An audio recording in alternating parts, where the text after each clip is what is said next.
മുൻ മുഖ്യമന്ത്രി പിണറായി വിജയൻ്റെ മകൾ ടി വീണ ഇടപെട്ട മാസപ്പടി കേസ്, അതുമായി ബന്ധപ്പെട്ട് ഇന്നലെ എൻഫോഴ്സ്മെൻറ്റ് ഡയറക്ടറേറ്റ് ഇറക്കിയ പത്രക്കുറിപ്പ്, അത് ആരും പ്രതീക്ഷിച്ചതിനേക്കാൾ കൂടുതൽ, അല്ലെങ്കിൽ പ്രതീക്ഷിക്കുന്നതിനേക്കാൾ കൂടുതൽ CPM-നുള്ളിൽ വലിയ അമ്പരപ്പ് ഉണ്ടാക്കിയിരിക്കുകയാണ്. പാർട്ടി വല്ലാതെ ഞെട്ടിയിരിക്കുകയാണ്. CPM മാത്രമല്ല, ഇടതു മുന്നണിയിലെ പ്രധാന ഘടകകക്ഷികളും ഈ പത്രക്കുറിപ്പിനെ വളരെ ഗൗരവത്തോടെയാണ് കാണുന്നത്. ഈ കേസുമായി ബന്ധപ്പെട്ട ചില പ്രധാനപ്പെട്ട വിവരങ്ങൾ ഈ പത്രക്കുറിപ്പിൽ പ്രതിപാദിച്ചിട്ടുണ്ട്. അതിൻ്റെ വിശദാംശങ്ങളൊക്കെ മാധ്യമങ്ങളിലൊക്കെ വന്നു കഴിഞ്ഞതാണ്.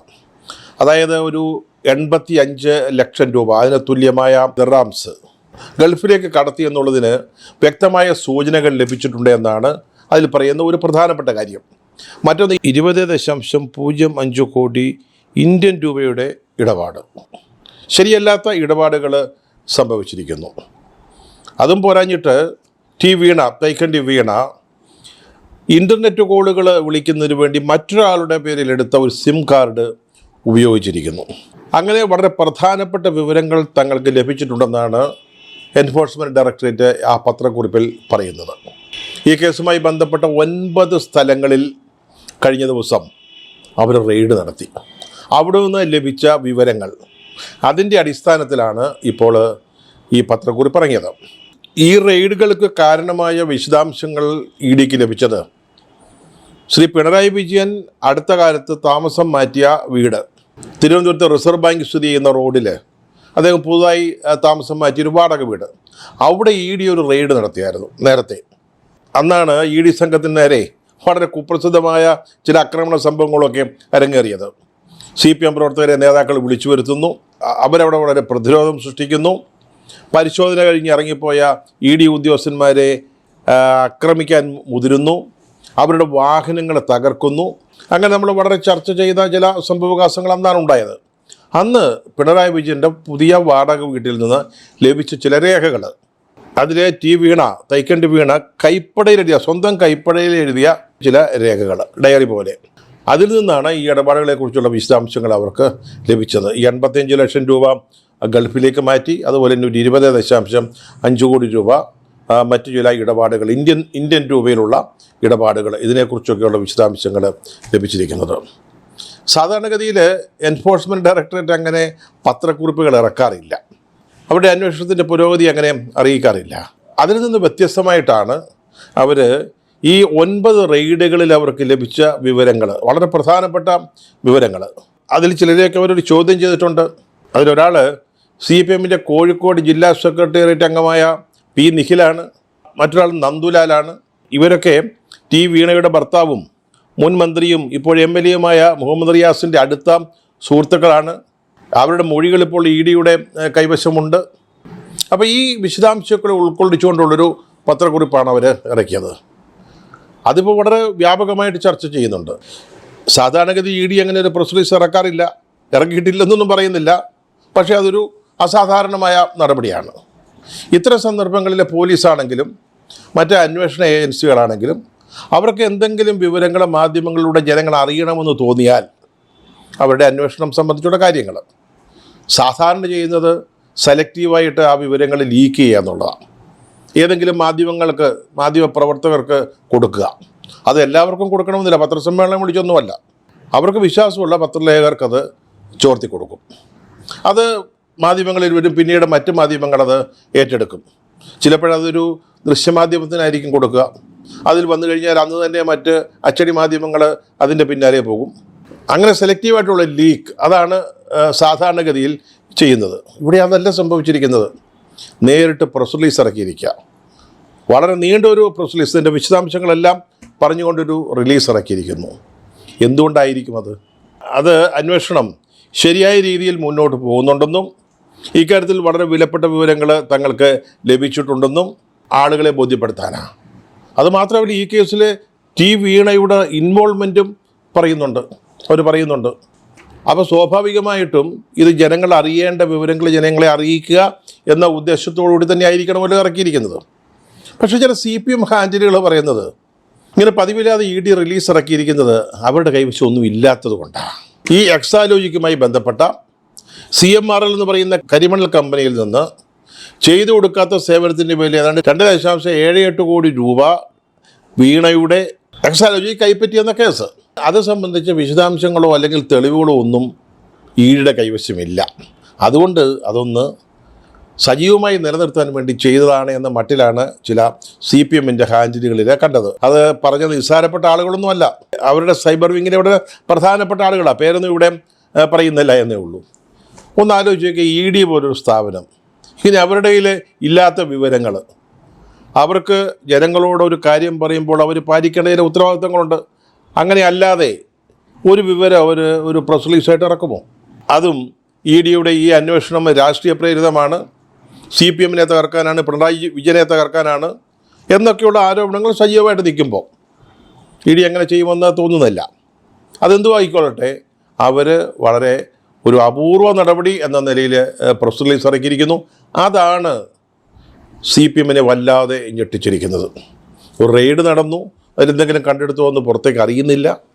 അതുണ്ടാക്കാവുന്ന ചില ചലനങ്ങൾ അതൊക്കെ നമുക്ക് മനസ്സിലാവും. പക്ഷേ ഈ പ്രസ് റിലീസിലൂടെ വിശദാംശങ്ങൾ പുറത്തേക്ക് വന്നത് 85 ലക്ഷം രൂപയ്ക്ക് തുല്യമായ ദിറാംസ് ഗൾഫിലേക്ക് അയക്കുന്നു, ഒരു 20 കോടി രൂപയുടെ ഇടപാടുകൾ വേറെ നടക്കുന്നു, പിന്നെ ഈ സിമ്മിൻ്റെ കാര്യങ്ങൾ ഒക്കെ പുറത്തു വന്നിരിക്കുകയാണ്. സാധാരണ ഇത്തരമുള്ള സന്ദർഭങ്ങൾ ഉണ്ടായാൽ ഉടനെ തന്നെ ഒരു പ്രസ്താവനയുമായിട്ട് വരേണ്ടതാണ് നമ്മുടെ MP ഗോവിന്ദൻ മാഷ്. നമ്മുടെ മുഖ്യമന്ത്രി VD സതീശൻ കൂടായ എന്നെങ്ങാനും പറഞ്ഞു പോയാൽ വടി എന്ന് പറഞ്ഞുകൊണ്ട് ഉടനെ ഒരു മറുപടി പത്രസമ്മേളനത്തിന് വരുന്നതാണ്. ഏതാണ്ട് 24 മണിക്കൂറിലേറെ കഴിഞ്ഞിരിക്കുന്നു ഈ പ്രസ് റിലീസ് പുറത്തു വന്നിട്ട്. പക്ഷേ ഇതുവരെ അദ്ദേഹം ഒന്നും പറഞ്ഞിട്ടില്ല. ഏതിനെക്കുറിച്ചും അഭിപ്രായം പറയുന്നതാണ് EP ജയരാജൻ. മിണ്ടിയിട്ടില്ല, യാതൊന്നും പറഞ്ഞിട്ടില്ല. പാർട്ടിയുടെ ഔദ്യോഗികമായ പ്രതികരണങ്ങളൊന്നുമില്ല. ഈ പത്രക്കുറിപ്പിൽ പറയുന്ന ചിലരൊക്കെ CPMമായിട്ട് ബന്ധമുള്ളവരാ. പറഞ്ഞല്ലോ, ഒരാൾ CPMൻ്റെ കോഴിക്കോട് ജില്ലാ സെക്രട്ടേറിയറ്റ് അംഗമാണ്. അതുകൊണ്ട് തന്നെ ഇതിൻ്റെ പ്രാധാന്യം മനസ്സിലാക്കിക്കൊണ്ട് അവർ സെക്രട്ടേറിയറ്റ് ഇന്നലെ തന്നെ ചേർന്ന്, പക്ഷേ പ്രതികരണങ്ങളൊന്നും പുറത്തേക്ക് വന്നിട്ടില്ല. അതോടൊപ്പം തന്നെ നമ്മൾ കാണേണ്ടത് CPI ഇക്കാര്യത്തിൽ അവരുടെ അഭിപ്രായം പറഞ്ഞിരിക്കുന്നു. ഇതുവരെ CPM പറഞ്ഞു പോകുന്നത് ഇത് രാഷ്ട്രീയ പ്രേരിതമാണെന്നാണ്. ആ ഒരു വാദത്തോട് CPI യോജിക്കുന്നില്ല എന്ന് ബിനോയ് വിശ്വത്തിൻ്റെ വാക്കുകൾ, ഇന്നത്തെ വാക്കുകൾ തെളിവാ. അദ്ദേഹം എന്താ പറഞ്ഞത്? രാഷ്ട്രീയം വേറെ, ബിസിനസ് വേറെ. ഇത് ബിസിനസ്സിൻ്റെ ഇടയിൽ നടന്നിരിക്കുന്ന തട്ടിപ്പാണ്. അതിലെ രാഷ്ട്രീയമായിട്ട് കൂട്ടിക്കുഴയ്ക്കേണ്ട കാര്യമില്ല. രാഷ്ട്രീയം വേറെ, ബിസിനസ് വേറെ. അദ്ദേഹം പറയുന്നുണ്ട്, ഞങ്ങൾക്ക് ഈ കേസിൽ താല്പര്യമൊന്നുമില്ല, ഞങ്ങൾക്കിതുമായിട്ട് യാതൊരു ബന്ധവുമില്ല. കാരണം CPI പറഞ്ഞൊഴിയുകയാണ്. അവർക്ക് കാര്യങ്ങൾ മനസ്സിലാകുന്നു, കാറ്റ് എങ്ങോട്ടാണ് വീശുന്നത് എന്നുള്ളത് അവർക്ക് പെട്ടെന്ന് പിടികിട്ടിയിട്ടുണ്ട്. അതുകൊണ്ടാണ് CPI വളരെ വേഗതയിൽ ഇങ്ങനൊരു പ്രതികരണവുമായിട്ട് രംഗത്ത് വന്നിരിക്കുന്നത്. ഈ കേസിൽ നിന്ന് CPI വളരെ വളരെ അകലം പാലിക്കാൻ ആഗ്രഹിക്കുന്നു എന്നുള്ളതിൻ്റെ തെളിവാണ്. തള്ളിപ്പറയാണ് ഈ കേസിനെ, അല്ലെങ്കിൽ ഈ കേസിൽ പിണറായി വിജയനെ സപ്പോർട്ട് ചെയ്യാൻ CPI ആഗ്രഹിക്കുന്നില്ല എന്ന് വ്യക്തമായിരിക്കുന്നു. പറഞ്ഞല്ലോ, കാര്യങ്ങൾ എങ്ങോട്ടാണ് പോകുന്നത് എന്നുള്ളത് അവർ മനസ്സിലാക്കിയിട്ടുണ്ട്. ഇതിലെ ഒരു പ്രധാനപ്പെട്ട കാര്യം, കേസിൻ്റെ അന്വേഷണം മുഹമ്മദ് റിയാസിലേക്കും കൂടെ നീളുന്നു എന്നുള്ളതാണ്. മനസ്സിലായില്ലേ? ഇതുവരെ വീണ മാത്രമായിരുന്നു ഈ കേസിലെ പ്രതിസ്ഥാനത്ത് അല്ലെങ്കിൽ ആരോപണ വിധേയയായി ഉണ്ടായിരുന്നത്. ഇപ്പോൾ ഈ പണം എങ്ങനെ ചെലവഴിച്ചു, കിട്ടിയ പണം എവിടേക്കൊക്കെ പോയി, അതിപ്പോൾ റിയാസിൻ്റെ അക്കൗണ്ടിലേക്ക് പോയിട്ടുണ്ട്, മറ്റു ചില അക്കൗണ്ടുകളിലേക്ക് പോയിട്ടുണ്ട്. ഇതൊക്കെ ഇപ്പോൾ പുറത്ത്, അതിൻ്റെ വിശദാംശങ്ങൾ പുറത്തായിരിക്കുകയാണ്. അപ്പോൾ അന്വേഷണം ഏതാണ്ട് റിയാസിലേക്കും കൂടെ കേന്ദ്രീകരിക്കുന്നു എന്നുള്ള ഒരു സൂചന നമുക്ക് ഈ പത്രക്കുറിപ്പിൽ നിന്ന് ലഭിക്കുന്നുണ്ട്. അദ്ദേഹം അതിനെ പ്രതിരോധിക്കുന്നുണ്ട്, അതൊക്കെ വേറെ കാര്യം. അപ്പോൾ ഈ കിട്ടിയ പണത്തിൽ നിന്ന് ഒരു പങ്ക് 2021 തെരഞ്ഞെടുപ്പിൽ റിയാസിൻ്റെ പ്രചാരണത്തിന് ഉപയോഗിച്ചു എന്നൊരു സംശയം ഇപ്പോഴ് ED പ്രകടിപ്പിക്കുന്നുണ്ട്.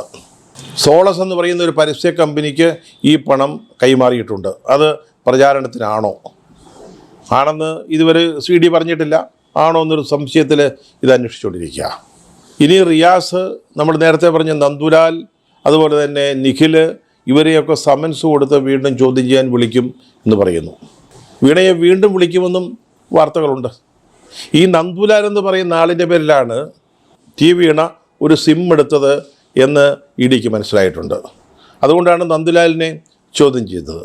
അതുപോലെ ഈ ഇടപാടുമായി ബന്ധമുണ്ട് എന്ന പേരിലാണ് നിഖിൽ ചോദ്യം ചെയ്യപ്പെട്ടത്. ഇവരൊക്കെ ഇപ്പോഴ് അന്വേഷണത്തിൻ്റെ റഡാറിൽ നിൽക്കുകയാണ്. അതായത് റിയാസുമായി ബന്ധപ്പെട്ട ചില ആളുകൾ CMRൽ നിന്ന് ലഭിച്ച പണം അവർ വഴിക്കും പോയിട്ടുണ്ട്, അവർക്കും ലഭിച്ചിട്ടുണ്ട്. ഇതാണിപ്പോൾ നമ്മൾ മനസ്സിലാക്കുന്ന കാര്യം. അപ്പോൾ ആ വഴിക്കും അന്വേഷണം പുരോഗമിക്കും. ഈ 85 ലക്ഷം രൂപ ഗൾഫിലേക്ക് അയച്ചതുമായി ബന്ധപ്പെട്ട് ഫെമ നിയമത്തിൻ്റെ വയലേഷൻ ഉണ്ടോ എന്ന് അന്വേഷിച്ചുകൊണ്ടിരിക്കുകയാണ്. കാരണം ഇത് മണി ലോണ്ടറിങ്ങുമായി ബന്ധപ്പെട്ടുകൂടിയാണ് ഈ റെയ്ഡ് നടന്നിരിക്കുന്നത്. അപ്പോൾ അത് അന്വേഷണ വിഷയമാണ്. അതുപോലെ വീണയുടെ ഉടമസ്ഥതയിലുള്ള ലേക്കർ ഇന്ത്യ എന്ന് പറയുന്ന ഒരു സ്ഥാപനം, അതിനെക്കുറിച്ചും വിശദമായിട്ടുള്ള അന്വേഷണം നടക്കുന്നുണ്ട്.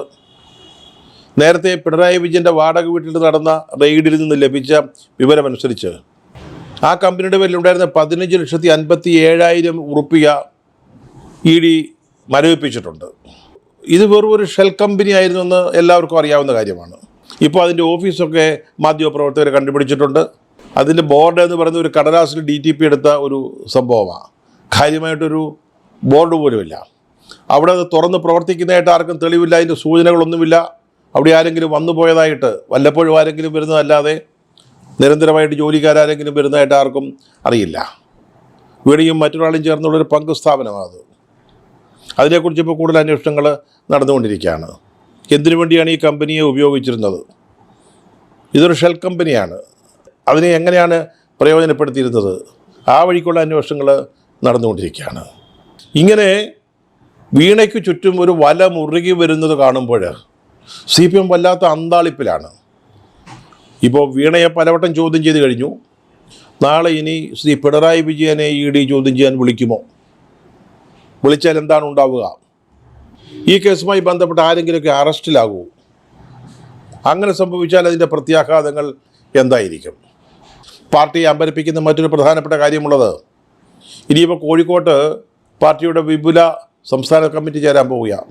തെരഞ്ഞെടുപ്പ് പരാജയം സംബന്ധിച്ച അവസാനവട്ട ചർച്ചകൾക്ക് പ്ലീനം ചേരണമെന്നായിരുന്നു പാർട്ടിയിൽ ഉയർന്നു വന്ന ആവശ്യമെങ്കിലും അത് നേതൃത്വം തള്ളി. അതിന് പകരം ജില്ലാ സെക്രട്ടേറിയറ്റ് അംഗങ്ങളടക്കമുള്ള ഒപ്പം ചില പോഷക സംഘടനാ പ്രതിനിധികളൊക്കെ അടങ്ങുന്ന ഒരു വിപുലമായ സമ്മേളനം അത് ചേരാനിരിക്കുക. അതിനുമുമ്പ് ഈ കേസിൽ എന്തൊക്കെയാണ് സംഭവിക്കുക എന്നുള്ളത് വളരെ പ്രധാനപ്പെട്ട കാര്യമാണ്.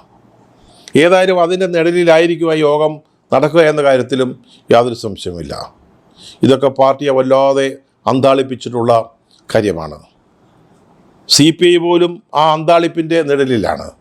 അതുകൊണ്ടാണ് ബിനോയ് വിശ്വം എത്രയും പെട്ടെന്ന് കഴിയുന്നിടത്തോളം നേരത്തെ ഈ കേസുമായിട്ട് ഡിസ്റ്റൻസ് ചെയ്ത് നിൽക്കാൻ തീരുമാനിച്ചത്.